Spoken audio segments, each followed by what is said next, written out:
Baptist Church of Murphy.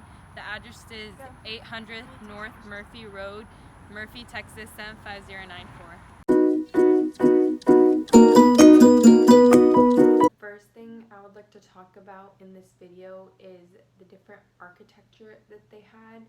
The church had many different colors spread around and had many decorations around according to the theme of the month. When I entered the main hall, their windows were made of like this specific colored glass, and on the top of the glass it had a little symbol, and each window had its own symbol, and it would represent something in Christianity. For example, one of the symbols were praying hands, and that represented praying to Jesus.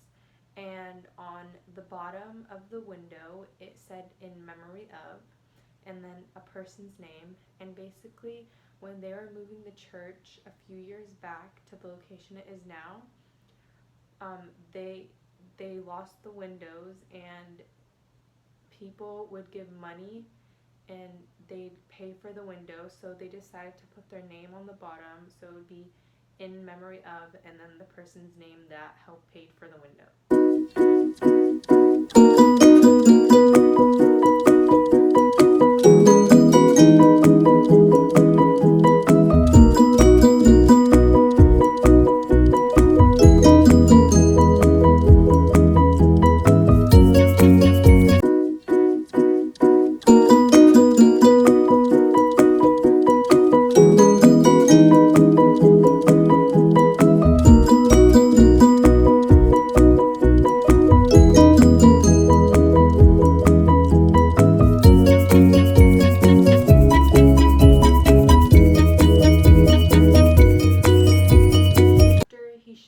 Library, he took us to the kids room, and it's basically for kids around 10 or maybe 6 to 10, and it had a lot of games there, and it's basically where the kids would hang out and chill, and they'd also learn there, and it had a lot of colors in it, and it felt like a very happy place. And then he took us to the infant room, and basically it had a bunch of cribs lined up, and baby toys and diaper changes and seats for the moms. And I think that was the room where the moms would want to put their children, maybe if they want to go pray for a little, they'll put their children there and put them to sleep and then go pray for a little. Or if they were crying, they'd bring them to the room and calm them down so they wouldn't disturb anyone else over there. And then he took us to the teen room, and the teen room was a bunch of chairs, and they'd come visit every once in a while and have a little session about Christianity, and it's called the youth room. And a person would give them a lecture about Christianity, and each week they'd have a new lesson about it.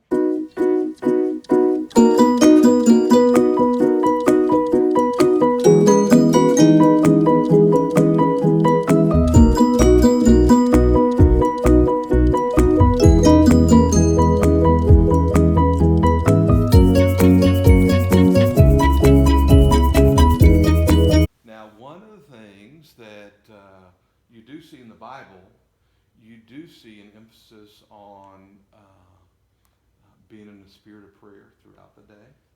And you see some emphasis on praying in the morning when in Mark 1:35, while it was still dark, Jesus went off to a solitary place where he prayed. You see Jesus praying at night a lot of times.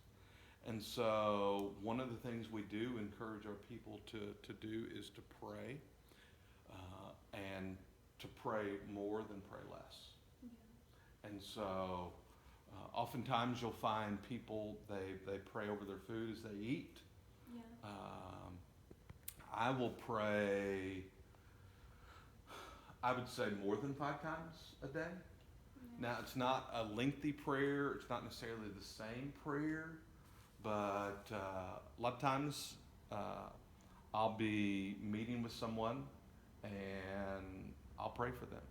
So basically associate prayer with everything you do. Do you guys have a specific way of praying? No, not necessarily. Jesus models in the New Testament his disciples. Well, in fact, this Sunday, I was sharing from the Sermon on the Mount, which is Jesus' longest recorded sermon in Matthew 5, 6, and 7. And one of the sections in there in Matthew 6, 3 times, he says, when you pray, when you pray, when you pray.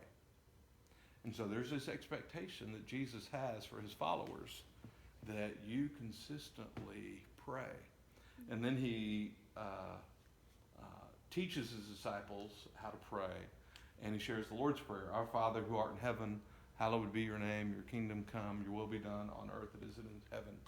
Give us this day our daily bread as we forgive our debtors.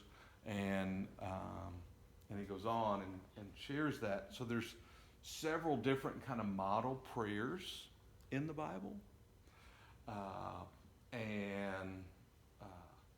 There's not necessarily a specific thing you have to pray or a specific time you have to pray.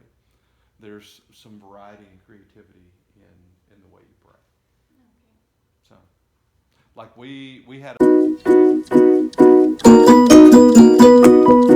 Christmas, although we celebrate Christmas on December 25th, it's really hard to pinpoint and say, yes, this is the definitive day that Jesus was born.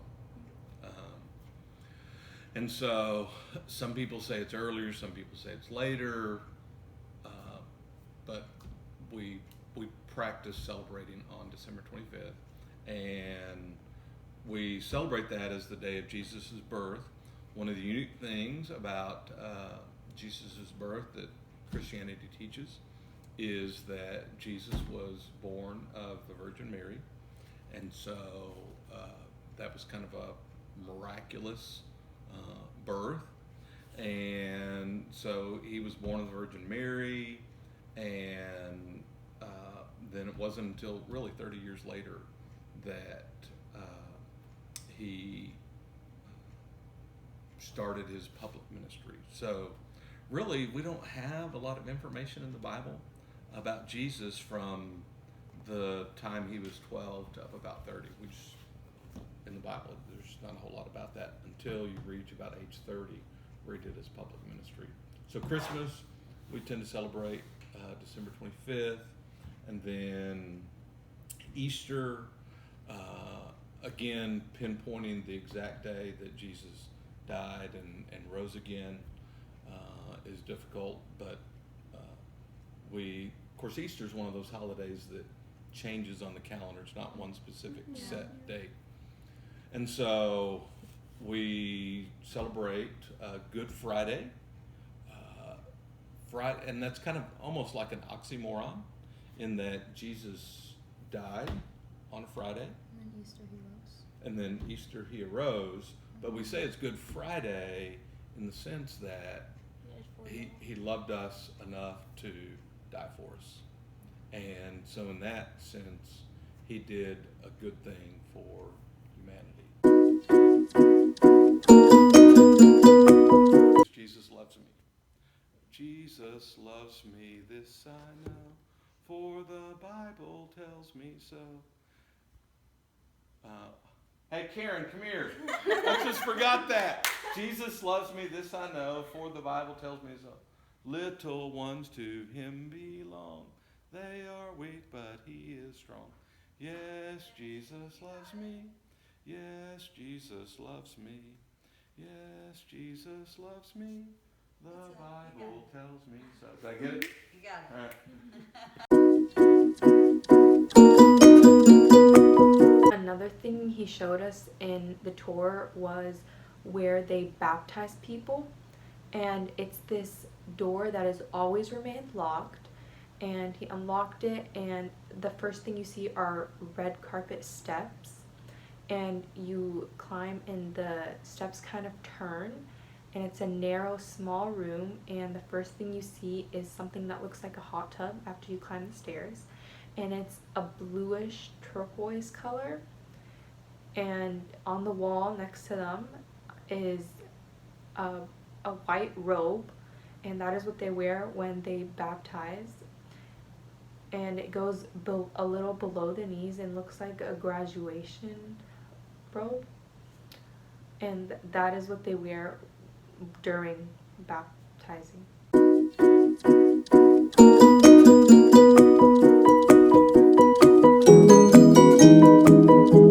I felt that Pastor Ben and his wife were very welcoming and inclusive to newcomers.